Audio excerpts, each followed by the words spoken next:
क्या पूरी दुनिया में विश्व युद्ध होने वाली है? क्या अमेरिका ईरान के ऊपर न्यूक्लियर हमला करने वाला है? क्योंकि मिडिल ईस्ट से जो खबरें सामने आ रही हैं वे किसी जंग की नहीं है, बल्कि पूरी दुनिया को हिला देने वाली टकराव की कहानी कह रही हैं। हालात इतने खराब हो गए हैं कि अगर एक गलत फैसला हुआ तो इसका असर सिर्फ ईरान और अमेरिका तक सीमित नहीं रहेगा, बल्कि पूरी दुनिया इस युद्ध की आग में झुलस जाएगी। क्या टकराव अब उस मोड़ पे आ चुका है जहां से वापसी का रास्ता बंद हो चुका है? आज हम इस वीडियो में यही समझेंगे कि क्या मिडिल ईस्ट में चल रही जंग अब एक बड़ा विश्व युद्ध में बदलने वाला है, और क्या सच में अमेरिका ईरान के ऊपर न्यूक्लियर अटैक करने वाला है? United States military began major combat operations in Iran. This terrorist regime can never have a nuclear weapon. I'll say it again. They can never have a nuclear weapon. The United States and Israel launched coordinated strikes on Iran.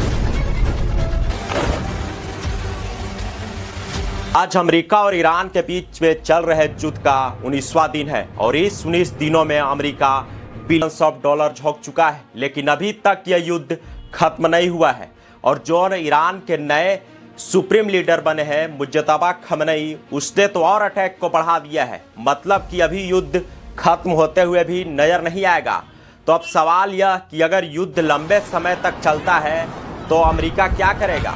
क्या America हार मान लेगा? यह तो होगा नहीं, क्योंकि यह द ग्रेट अमेरिका है। लेकिन ये युद्ध है अब अमेरिका को काफी भारी पड़ने वाला है। ऐसा इसलिए क्योंकि ईरान लंबे समय तक युद्ध लड़ सकता है, क्योंकि वह बेहद कम पैसों में युद्ध लड़ रहा है, जबकि अमेरिका बिलियंस ऑफ डॉलर युद्ध में झोंक चुका है और अभी भी लगातार लगा रहा है। तो यह युद्ध ऐसा क्यों है कि अमेरिका ज्यादा पैसा लगा रहा है जबकि ईरान कम पैसा लगा रहा है? दरअसल इस युद्ध में ईरान के तरफ से केवल ड्रोन और मिसाइल का इस्तेमाल किया जा रहा है। अगर इसकी कीमत की बात करें तो एक ईरानी ड्रोन की कीमत $50,000 है और एक ईरानी मिसाइल की कीमत $1 मिलियन है। वहीं दूसरी तरफ अगर अमेरिका की बात करें तो अमेरिका इन मिसाइल और ड्रोन को रोकने के लिए इंटरसेप्टर मिसाइल सिस्टम का इस्तेमाल कर रहा है, जैसे कि पैट्रियट मिसाइल सिस्टम और थर्ड मिसाइल सिस्टम। यह काफ़ी ज़्यादा महंगा होती है। एक पैट्रियट मिसाइल सिस्टम की कीमत $5 मिलियन होती है, वहीं एक थर्ड इंटरसेप्टर मिसाइल की कीमत $12 मिलियन होती है। यानी अगर ईरान $50,000 का एक ड्रोन भेजता है तो उसे रोकने के लिए अमेरिका $5 मिलियन की मिसाइल खर्च करता है, और अमेरिका हर महीने सिर्फ 41 पैट्रियट मिसाइल और 6 थर्ड मिसाइल ही बना सकता है। तो ऐसे में यह सवाल उठता है कि अगर लड़ाई लंबे समय तक चलता है और अमेरिका का अगर स्टॉक खत्म हो जाता है तो अमेरिका क्या करेगा? क्या अमेरिका हार मान लेगा?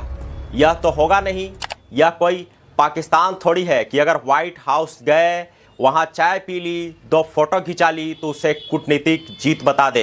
अगर आप यह सोचते हैं कि अमेरिका अपने सैनिक को क्यों नहीं भेज देता है और ईरान को अपने कब्जे में ले लेता है, लेकिन यह नामुमकिन है। अगर अमेरिका और ईरान दोनों मिलकर अगर ईरान को अपने कब्जे में लेना चाहें तो यह भी नहीं हो सकता है। ऐसा मैं इसलिए बोल रहा हूँ क्योंकि ईरान के जियोग्राफिकल कंडीशन जो है वे बहुत कठिन है। आपको मैं बता दूं कि ईरान के चारों ओर पहाड़ों ने घेर रखा है, जो पूरे ईरान रीजन को प्रोटेक्ट करती है, और कुछ हिस्से में दलदली मिट्टी है जहां से कोई सेना पार ही नहीं हो सकता है। वहीं आपने सुना होगा कुछ दिन पहले कि ईरान में जोरदार झटके महसूस किए गए। ईरानी सरकार द्वारा यह भूकंप बताया गया, लेकिन जो मीडिया रिपोर्ट और विशेषज्ञ है जो है वे बताते हैं कि यह एक न्यूक्लियर परीक्षण था। Have a nuclear weapon, and when crazy people have nuclear weapons, bad things happen. So we're in very good shape. अगर यह न्यूक्लियर परीक्षण थोड़ा भी सच हुआ तो क्या अमेरिका फिर से यही नहीं कह सकता है कि ईरान न्यूक्लियर टेस्ट कर लिया था और ईरान अमेरिका पर न्यूक्लियर फेंकने वाला था, इसलिए अमेरिका पहले ही ईरान पर न्यूक्लियर अटैक कर दिया? क्योंकि पहले भी युद्ध में अमेरिका यही कहा था कि अगर हम अटैक नहीं करते तो ईरान उस पर अटैक कर देता।